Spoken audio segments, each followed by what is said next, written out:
Oke, halo semuanya. Pada hari ini aku bakalan membuka playlist baru, yaitu adalah playlist Sudut Seram.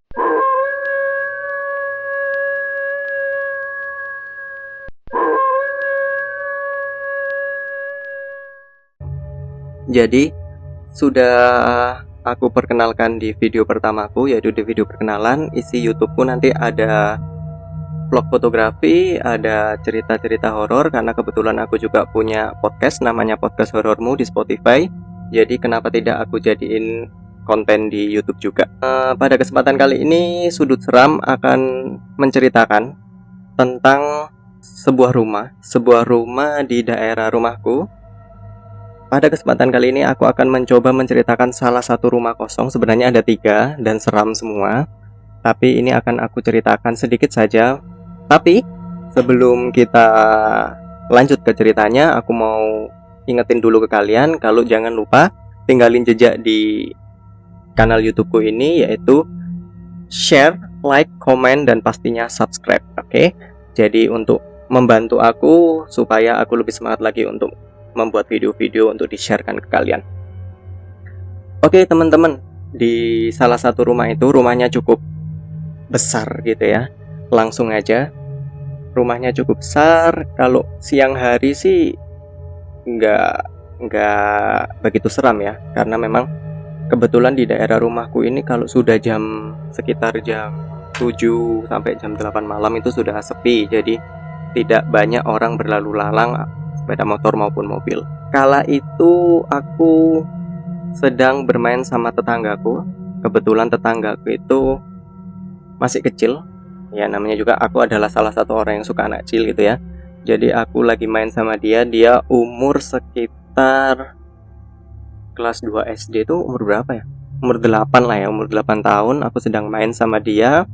Kebetulan mainnya di dekat rumah kosong itu. Di dekat rumah kosong itu sekitar mau maghrib jam 5 lah, jam 5 waktu itu. Kebetulan juga saat itu memang kondisinya sedang mendung gelap, tapi tidak hujan ya teman-teman ya. Mendung gelap tapi tidak hujan. Tiba-tiba saat enak-enak main dengan dia, anak kecil itu sebut saja siapa ya? Si Budi gitu ya mungkin ya. Aku main sama si Budi itu main biasa, main-main, nemenin dia main, dia lari-larian. Tiba-tiba saat dia berlari di depan rumah kosong itu, dia berhenti. Dia manggil aku. Kalau dia sebenarnya ngomongnya pakai bahasa Jawa sih, tapi coba aku bahasa Indonesia kan saja. Dia itu memanggil aku, "Mas Adit sini." "Iya Bud," aku bilang gitu. "Mas, itu siapa ya? Kok nggak ada matanya?" Kira dia bercanda. Dulu aku cerita ini jadi serem-serem sendiri, soalnya dekat sini tempat kejadiannya. Nanti kalau dia datang gimana, katanya kan kalau kayak gitu diceritain kan dia juga ikut datang, tapi bodo amat lah ya. Saat dia bilang, "Mas Adit itu siapa kok nggak ada matanya?" Aku itu kayak gimana ya? Yep, awalnya nggak percaya sih. Bukan nggak percaya. Aku bawa santai. Jadi nggak begitu aku peduliin gitu. Tapi saat aku mencoba, ayo udah biarin. Aku bawa turun maksudnya. Jadi kan di gangku itu jalan turun gini. Jadi ada rumahku, rumah tetangga. Nah, rumah kosong ini tepat di kayak jalan naikan gitu ya, jalan tanjakan. Aku bawa turun dia ke depan rumahku untuk main lagi, karena memang posisinya waktu itu sudah mau maghrib. Tapi dia nggak mau. Dia bilang, "Mas Adit," dia ngajak ke dalam gitu katanya. Terus aku tanya, itu udah mulai merinding aku tuh. Terus aku tanya, "Yang nggak ada matanya tadi?"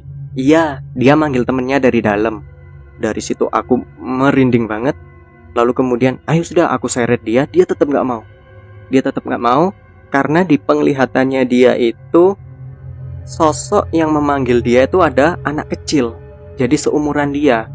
Dia ngerasa diajak main gitu, mau diajak main. Dia tuh pengen ke dalam, ayo Mas Adit ke dalam. Aku merinding cerita kayak gini. Dia merasa pengen ikut bermain, lalu kemudian mencoba untuk ngajakin aku, karena biar ada temennya untuk pulang katanya. Aku bilang, udah nggak usah, biarin. Aku nggak mungkin dong bilang ke dia itu hantu. Aku juga nggak tahu dia udah ngerti hantu apa belum. Cuma pada saat itu dia nggak ada takut-takutnya. Saat dia bilang itu kok nggak ada matanya, aku nggak tahu ya divisualisasikan orang yang tidak punya mata itu apakah berdarah-darah atau gimana. Cuma aku nggak tanya, aku juga males juga tanya gitu kan. Kalau tahu nggak bisa tidur aku, nanti serem kan. Lalu kemudian dia dibisikin sama sosok itu, katanya, loh, jangan ajak dia gitu katanya. Jadi sosok ini membisikkan suara ke anak kecil ini, ke si Budi ini. Budinya bilang ke aku, Mas Adit, katanya dia, aku nggak boleh ngajak Mas Adit, dia mau aku sendiri main-main di dalam, katanya sudah ditunggu banyak. Aku merinding. Saat itu entah kenapa aku malah bukan tertantang ya, bukan nantangin juga, tapi malah stay di situ, berhenti di situ untuk aku pengen tahu apa sih yang akan terjadi kalau misalkan aku sama dia stay di situ. Tapi kita nggak masuk ke pagarnya, kita nggak masuk ke dalam rumah karena kemungkinan pagarnya juga dikunci waktu itu kalau nggak salah. Setelah aku stay itu sudah jam 5 lebih 10-an lah. Sudah gelap, mendung gelap, angin udah kenceng, kayaknya mau turun hujan sih waktu itu. Lalu kemudian aku ajak main lagi. Ayo dibawa aja biar enak. Enggak Mas Adit, itu loh semuanya keluar dari situ. Dia aku gendong, udah nggak peduli, aku gendong. Kemudian aku bawa turun, dia tuh kayak maksa, jangan, kayak mau nangis. Dia nggak nangis sih, cuma mau nangis. Tapi saat aku gendong, aku bawa turun, kebetulan si Budi ini rumahnya depan rumahku gitu, jadi kita tetanggaan. Jadi sering main kalau lagi sore santai-santai tuh, aku sama si Budi ini sering main, aku nemenin dia main.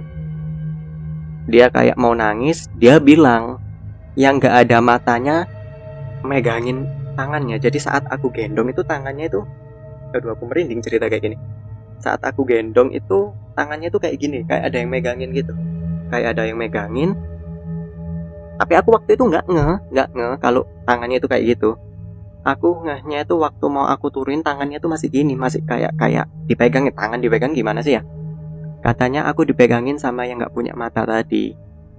Nah, dari situ tangannya aku giniin, tangannya aku genggam gitu, tangannya aku genggam. Jadi agar supaya dia itu nggak merasa kalau dia lagi dipegangin sama sosok itu. Tapi katanya dia baik, katanya si Budi ini, katanya sosok yang nggak punya mata ini baik. Terus aku penasaran lagi, aku mencoba untuk tanya, selain yang nggak, itu aku iseng itu, selain yang nggak punya mata, apakah ada lagi sosok-sosok yang seperti apa, sosok-sosok yang dia lihat selain yang nggak punya mata itu tadi. Terus Budi bilang ke saya, dia bilang ada satu yang mukanya ada darahnya, mukanya berdarah katanya. Dari situ karena memang sudah mau maghrib, aku langsung anterin dia pulang karena memang rumahnya di depan rumahku ya. Lalu kemudian aku antar pulang, terus aku bilang, ya udah nggak apa-apa, besok kita lihat lagi, biarin dia pulang.